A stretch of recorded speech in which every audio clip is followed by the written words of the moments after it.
हाँ भाई, सभी लोगों को नमस्कार। एक बार फिर से स्वागत आप सभी लोगों का आपके अपने परिवार प्रेपकर में। हाल ही में निर्मला सीतारमण जी द्वारा बजट 2022-23 जारी किया गया और उसमें एक घोषणा जो थी वो थी कि 2022-23 में आरबीआई अपना डिजिटल रुपया जारी करेगा। आरबीआई अपनी खुद की डिजिटल करेंसी जारी करेगा। जानते हैं आज के लेक्चर में कि भाई इसके क्या मायने हैं और डिजिटल करेंसी का मतलब क्या है, किस तकनीकी पर आधारित होगा और उसके वर्तमान में डिजिटल करेंसियों पर क्या प्रभाव पड़ेगा, इसको एक बार समझते हैं। देखिए भाई, न्यूज क्या थी।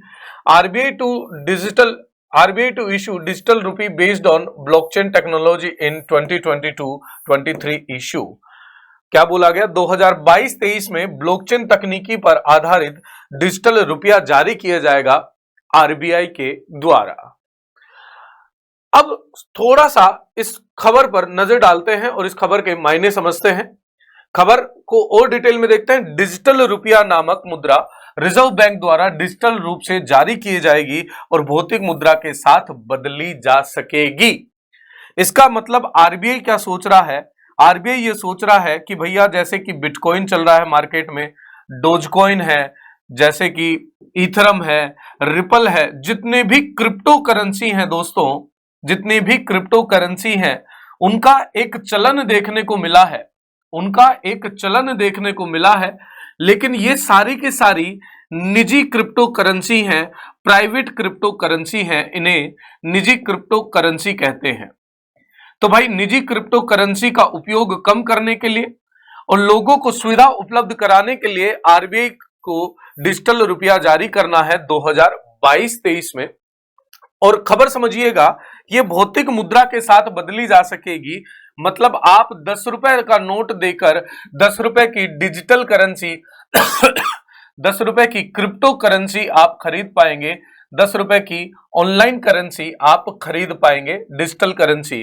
तो इसका मतलब ये बिल्कुल भी नहीं होगा जैसे आजकल अपन लोग करते हैं कि एक बिटकॉइन की कीमत आज 20 लाख रुपए हो गई, कल 30 लाख रुपए हो जाएगी, तो हम लोग इसमें निवेश कर देते हैं। दोस्तों यहां पर 10 रुपए बराबर 10 रुपए की वैल्यू की क्रिप्टो करेंसी ही रहेगी, 10 रुपए की डिजिटल करेंसी ही रहेगी। पहली बात ये बिल्कुल भी क्लियर हो जाती है। चलिए थोड़ी सी आरबीआई की बात कर लेते हैं कि आरबीआई इस बात में क्या क्या कहने की कोशिश कर रहा है। आरबीआई ये कह रहा है कि सीबीडीसी, देखिए डिजिटल रुपया नामक मुद्रा रिजर्व बैंक द्वारा डिजिटल रूप से जारी की जाएगी और भौतिक मुद्रा के साथ बदली जा सकेगी।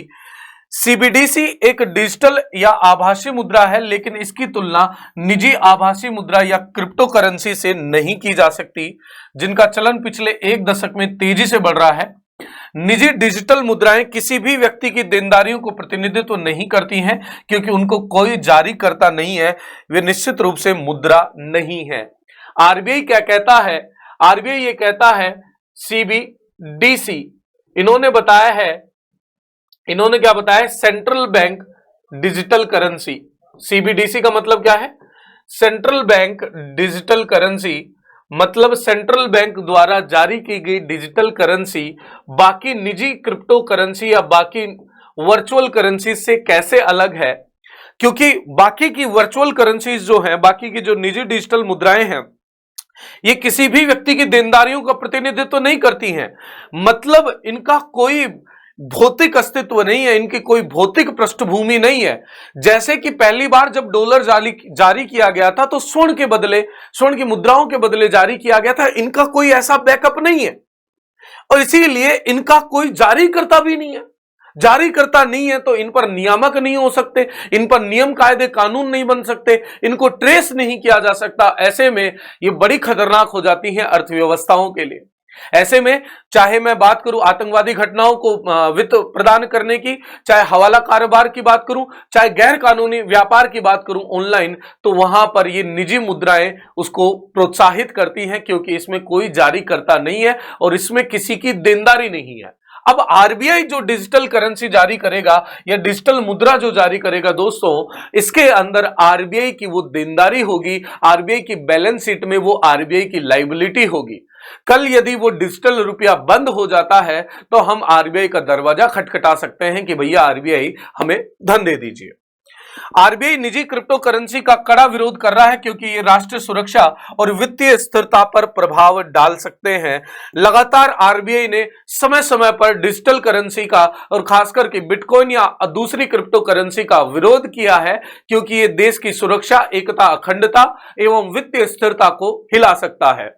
और बड़े बड़े जो निवेशक हैं, बड़े बड़े जो लोग हैं, बड़े जो अर्थशास्त्री हैं, उनका भी यही कहना है कि डिजिटल या क्रिप्टो करेंसी अच्छी है, तकनीकी बहुत ही बेहतरीन है, बहुत अच्छी तकनीकी पर काम करती है, लागत कम आती है, ट्रांसफर करने में टाइम कम लगता है, तमाम बातें हैं, लेकिन इनका जारीकर्ता कोई नहीं है, इनका बेसिकली इन पर रेगुलेशन नहीं है और इनकी किसी पर देनदारी नहीं है। इसलिए एक तरीके से ऑनलाइन ये बबल क्रिएट किया जा रहा है, ये कहा अब आरबीआई ने अपने बयान में।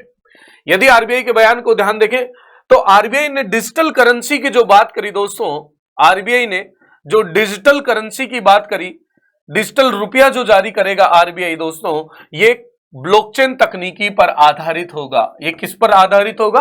ब्लॉकचेन तकनीकी पर आधारित होगा। जिस तरीके से ये एक चेन बनी हुई है सर, ये एक ब्लॉक होता है, इसमें कुछ सूचना होती है, उससे दूसरा ब्लॉक कनेक्ट है, फिर उससे तीसरा ब्लॉक कनेक्ट है।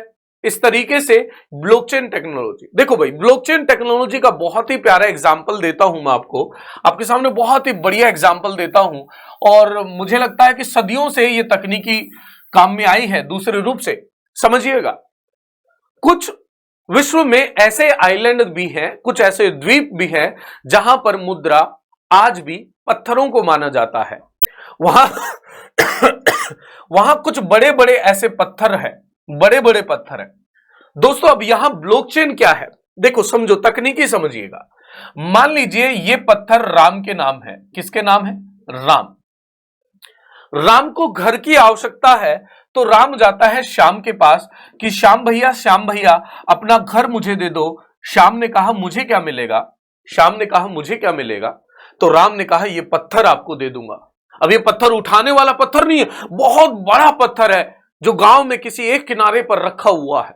श्याम ने कहा ठीक है जी राम, आप ये घर ले लो। और उस पत्थर के सामने सभा बुलाई गई। उस सभा में राम ने कहा कि आज से ये पत्थर किसका है? श्याम का है। तो वहां खड़े गांव के 100-150 लोग, जितने भी लोग हैं, उनको ये पता चल गया कि आज से ये पत्थर श्याम का है। कल राम वापस क्लेम नहीं कर सकता या राम के बच्चे वापस क्लेम नहीं कर सकते कि ये पत्थर तो हमारा था क्योंकि गांव के सभी बड़े बूढ़े जो थे वो एक तरीके से अपने दिमाग में एक बही खाता बना रहे हैं। बही खाता है उनके दिमाग में, क्योंकि ये सूचना राम ने दी थी कि ये आज से पत्थर किसका है? श्याम का है। उन्होंने एक खुला बही खाता अपने दिमाग में बना रखा है। अब ये श्याम के पास चला गया, श्याम ने किसी और घनश्याम को दे दिया, घनश्याम ने नरेंद्र को दे दिया। तो ऐसे में सभी गांव वालों के दिमाग में अपने अपने दिमाग में रिकॉर्ड बनते चले जाएंगे। इसी का डिजिटल रूप होता है ब्लॉकचेन। ब्लॉक क्या होता है? एक जानकारी होती है। मैं आपको थोड़ा सा एक प्रेजेंटेशन की सहायता से डिटेल में समझाने की कोशिश करता हूं। ब्लॉकचेन एक तरह से जानकारी रिकॉर्ड करने के लिए एक प्रणाली है जिसमें सिस्टम को बदलना, हैक करना या धोखा देना मुश्किल या असंभव हो जाता है। अब जैसे कि हमने अपने उदाहरण में बताया कि जैसे गांव में आपने अनाउंस कर दिया कि ये पत्थर आज से श्याम का है दोस्तों, तो अब वो उसमें धोखा देना या फ्रॉड करना असंभव जैसा हो जाता है। एक ब्लॉकचेन अनिवार्य रूप से लेनदेन का एक डिजिटल बही खाता है। डिजिटल खाता भाई है। मैंने आपको बताया कि ब्लॉकचेन क्या है? एक डिजिटल बही खाता है जिसमें सब लोगों के पास, जितने उस गांव में जितने लोग हैं, सबके अपने अपने बही खाते, दिमाग के बही खाते में सूचना चलेगी। ऐसे ही यहां पर इस नेटवर्क के जितने लोग होते हैं सबके पास ये इंफॉर्मेशन चली जाती है कि भैया ये बिटकॉइन या ये क्रिप्टो करेंसी इसको दी जा रही है, और जब वो वेरीफाई हो जाता है तब ट्रांसफर होता है। तो जिस ब्लॉकचेन पर कंप्यूटर सिस्टम के पूरे नेटवर्क में डुप्लीकेट और वितरित किया जाता है, यहां बही खाते में जो भी लेन देन होगा, ओपन लेजर सिस्टम होता है, वो सभी पूरे नेटवर्क के सभी मेंबर्स पर चला जाता है। इसको और थोड़ा सा एलोबरेट करता हूं एक प्रेजेंटेशन से। प्रेजेंटेशन देखिएगा, मान लीजिएगा वन पार्टी रिक्वेस्ट ट्रांजैक्शन, एक पार्टी ने लेन देन की रिक्वेस्ट डाली।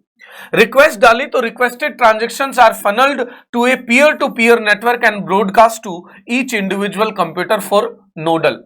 अब यहां से जैसे मान लीजिए इसने रिक्वेस्ट करी तो ये सारी जो नेटवर्क पे जितने भी कंप्यूटर यहां से संबंध रखते हैं ये सब एक दूसरे से इंटरलिंक है। तो जैसे ही इसने रिक्वेस्ट करी कि एक बिटकॉइन मैं किसी और को भेज रहा हूं तो ये सबके रिकॉर्ड में यहां पर सबके डिजिटल बही खातों में लिख गया, ये रिकॉर्ड हो गया। जब यहां पर ये लोग यस कर देते हैं कि बिल्कुल ठीक इंफॉर्मेशन है तो ऐसे में एक ब्लॉक तैयार हो जाता है और वो पिछली इंफॉर्मेशन जैसे राम से किस पर गया, शाम पर गया, ये बिटकॉइन जैसे अपने उदाहरण में देखा इस तरीके से ये एक चेन बन जाती है। Approved transactions are represented in blocks and added to a public ledger. Then once the block added to an existing chain, transactions are completed and permanent। ये है ब्लॉकचेन टेक्नोलॉजी। आजकल ब्लॉकचेन टेक्नोलॉजी बहुत फायदेमंद है, इसीलिए बहुत सारे विभिन्न क्षेत्रों में इसका प्रयोग किया जा रहा है। आपको मैं बता दूं ब्लॉकचेन टेक्नोलॉजी का कहां प्रयोग किया जाता है, एक बार उस पर भी नजर डालिएगा दोस्तों। लेखांकन, सबसे पहले लेखांकन में ब्लॉकचेन तकनीकी का बहुत बड़ा योगदान हुआ है। ब्लॉकचेन तकनीकी जब से आई है लेखांकन आसान हुआ है, फ्रॉड करना या धोखेबाजी करना यहां पर असंभव जैसा हो जाता है। लेखांकन उद्देश्यों के लिए ब्लॉकचेन तकनीकी संपत्ति और बही खाता रिकॉर्ड रखने के कर्तव्यों को स्वचालित करने में सहायता करती है। यहां किसी को रिकॉर्ड रखने की जरूरत नहीं, सबके ऑटोमेटिकली रिकॉर्ड रखे जा रहे हैं। तो दोस्तों याद रखना, यहां रिकॉर्ड करने की लागत भी कम आती है और यहां जो लेन देन का टाइम है वो भी कम हो जाता है। दोस्तों ये ब्लॉकचेन तकनीकी वित्तीय सेवाओं में भी शामिल की जा रही है। वित्तीय सेवा उद्योग में ब्लॉकचेन सॉफ्टवेयर का उपयोग भुगतान अवसंरचना अनुपालन और आउटिंग और क्रेडिट स्कोरिंग के लिए भी किया जाता है। इनमें इन सारी चीजों में उपयोग में लिया जाता है। दोस्तों अब मैं आपको पूछता हूं एक सवाल, आपके कमेंट सेक्शन में आपको लिखना है, ब्लॉकचेन तकनीकी का उपयोग सर्वप्रथम भारत में किस बैंक द्वारा किया गया? सर्वप्रथम किस बैंक द्वारा ब्लॉकचेन तकनीकी का उपयोग किया, ये आपको कमेंट सेक्शन में लिखना है। स्मार्ट अनुबंध, स्मार्ट जो एग्रीमेंट्स होते हैं उसके अंदर भी भंडारण प्रबंधन, जो रिजर्व रखा जाता है या भंडारण जैसी चीजें करी जाती हैं उनके अंदर भी, उनके मैनेजमेंट में भी ये काम आता है। भंडारण प्रबंधन को भी बहुत आसान बनता है। ब्लॉकचेन एक विकेंद्रीकृत नेटवर्क में, याद रखना ये एक डिसेंट्रलाइज्ड नेटवर्क है क्योंकि यहां किसी एक के पास अधिकार नहीं है। यहां जितना ये ए कैपेबल है उतना ही बी कैपेबल है, उतना ही सी कैपेबल है, उतना ही डी कैपेबल है, उतना ही ई कैपेबल है। तो यहां विकेंद्रीकृत नेटवर्क में डाटा के भंडारण और बचत में मदद करता है, जो दुनिया भर के उपयोगकर्ताओं के उपयुक्त हार्ड डिस्क स्थान का उपयोग करता है और दुनिया भर में उस नेटवर्क में जितने भी लोग हैं उनके हार्ड डिस्क या उनकी मेमोरी के अंदर चला जाता है। यह विकेंद्रीकृत बुनियादी ढांचा क्लाउड स्टोरेज का एक विकल्प है। आजकल हमें सूचना रखने के लिए क्लाउड पे रखना पड़ता है जिसकी लागत बहुत आती है, और लेकिन यहां पर सबके पास ऑटोमेटिकली स्वचालित यहां पर रिकॉर्ड हो जाता है, जो कि आसानी प्रदान करता है। सुरक्षा में भी ब्लॉकचेन तकनीकी का सहयोग लिया जाता है। बदलने या गलत साबित करने के लिए लगभग असंभव होने की अनुमति देता और कई बार मान्य होता है। यहां ब्लॉकचेन तकनीकी में त्रुटि नहीं हो सकती, यहां कोई फ्रॉड नहीं हो सकता। तो ये तमाम जानकारियां हैं ब्लॉकचेन तकनीकी के बारे में। और इससे अब सर इसके मायने क्या हैं? यदि आरबीआई अपनी डिजिटल करेंसी जारी करता है तो इसके मायने क्या हैं? इसके मायने ये हैं कि आरबीआई यदि डिजिटल रुपया जारी करता है, आरबीआई यदि डिजिटल रुपया जारी करता है तो निजी क्रिप्टो करेंसी या निजी आभासी मुद्राएं या निजी डिजिटल मुद्राएं जो हैं ये बंद कर दी जाएंगी, ये बैन कर दी जाएंगी, क्योंकि इन पर लगातार संकट के बादल छटे रहे हैं। क्योंकि समस्या ये आ रही थी कि यहां कोई देखरेख करने वाला नहीं है, किसी की पृष्ठभूमि नहीं है, किसी की यहां देनदारी नहीं है जिसने जारी किया हो। यहां आरबीआई देनदार है भाई। आज हमारे नोट पर लिखा होता है कि मैं धारक को 10 रुपए अदा करने का वचन करता हूं, तो ये आरबीआई की देनदारी होती है। आरबीआई कल 10 का नोट बंद हो जाता है तो हम आरबीआई के पास बोलते हैं, आरबीआई भैया आप इधर आओ, आपने ये वादा करा था ना 10 रुपए अदा करने का वचन करता हूं, दो मुझे। अब हम जब उसे 10 रुपए जो बंद कर दिए गए वो देंगे तो आरबीआई उसके बदले हमें 10 के बराबर का कोई भी मूल्य दे देगा। 2-2 के 5 नोट दे दे, हमें भी हमें 1-1 के 10 सिक्के दे दे, हमें 10 रुपए का लोहा दे दे, 10 रुपए का कबाड़ दे दे, 10 रुपए के मालिक है। लेकिन यहां पर कोई जारी करता नहीं है, तो जारी करता नहीं है तो किसी की देनदारी भी नहीं है। कल यदि बिटकॉइन बंद हो जाता है, बिटकॉइन करप्ट हो जाता है, बिटकॉइन में कोई समस्या आ जाती है, तो आप किसके पास जाएंगे? बिटकॉइन बैन कर दिया जाता है तो किसके पास जाएंगे? आप किसी के पास नहीं जा सकते। सबसे बड़ी कमी है। दूसरी सबसे बड़ी कमी सर, इसमें जारी करता नहीं पता, इसीलिए इसको ट्रेस नहीं किया जा सकता। ये ऑनलाइन वर्चुअल आईडीज पर ट्रांसफर किया जाता है। वर्चुअल आईडीज होती हैं सर इसमें, जैसे हमारे जीमेल अकाउंट होते हैं वैसे ही बिटकॉइन या किसी भी डिजिटल करेंसी को ट्रांसफर या रिसीव करने के लिए आपकी ऑनलाइन डिजिटल आइडेंटिटी होती है, जिससे पहचान पाना कि ये देसराज सर हैं, ये नितिन सर हैं, ये पुलकित सर हैं, ये चौधरी सर हैं, ये विक्रांत सर हैं, ये पहचान पाना संभव नहीं है। अब भाई beautifulboy@gmail.com को देखकर आप कैसे पता कर लोगे कि ये कौन है? भाई नहीं पता कर सकते, तो वहां ट्रेस नहीं कर सकते। ऐसे में आतंकवादी गतिविधियों को अंजाम देने के लिए धन उपलब्ध आसानी से कराया जाएगा। ऐसे में हवाला कारोबार जो पकड़ा जाता है, भौतिक रूप से किया जाता है, वो अब तो बिल्कुल नहीं पकड़ा जाएगा।